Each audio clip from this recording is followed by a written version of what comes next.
तो पंजाब में देख लो क्या हो रहा है, किस प्रकार से बाढ़ आ रही है। 150 गांव की क्या हालत हो रही है। लाखों की संख्या में गाय भैंसें मर गई। लोगों को गाय भैंस खोलने का भी मौका नहीं मिला, इतना तेज वहां पर वो बाढ़ का पानी आया और 150 गांव जलमग्न हो गए, लोगों के घर डूब गए। आप तो देख ही रहे होंगे सोशल मीडिया पर, वो बड़े बड़े मकान, वो बड़े बड़े सामान, लोगों की गाड़ियां, tractor, motorcycle, cooler, TV, fridge सब बह गए। एक गठड़ी में अपने थोड़े से कपड़े लेके अपनी जान बचा के भाग रहे हैं लोग।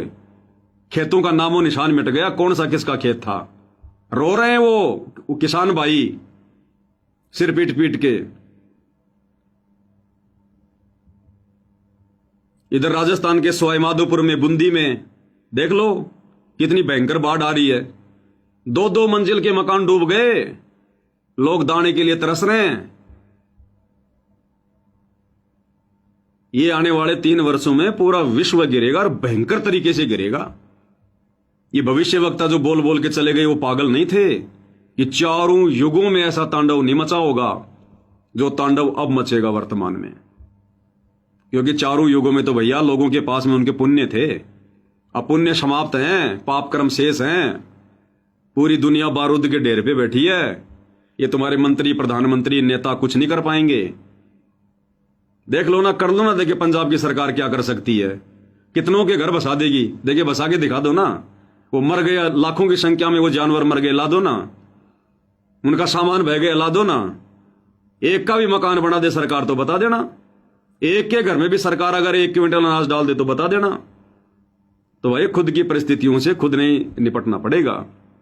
अब आंखों के सामने जब देखेंगे ना, जो जय गुरुदेव ने भविष्यवाणी की है कि 12-12 कोस पर दीपक जला हुआ दिखाई देगा, 12-12 कोस पर दीपक जला हुआ दिखाई देगा, यानी इतना गैप हो जाएगा, आदमी ढूंढने से मिलेगा।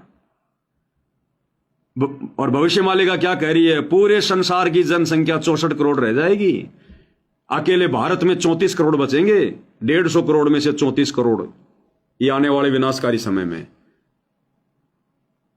तो 12-12 कोस पर दीपक जलते हुए दिखाई देंगे। लाशों को कोई जलाने वाला नहीं मिलेगा। 1720 के अकाल में परमात्मा ने क्या बताया, उस समय तो गरीबदास जी भी थे धरती पर। अरे 1717 में तो गरीबदास जी आ गए थे, और 1720 में पड़ा था वो अकाल 1 साल का, जिसमें परमात्मा कहते हैं सहजादे मांगत फिरे दिल्ली की उमराव, और जिन रोटी पाई नहीं जो खाते थे नान पुलाव।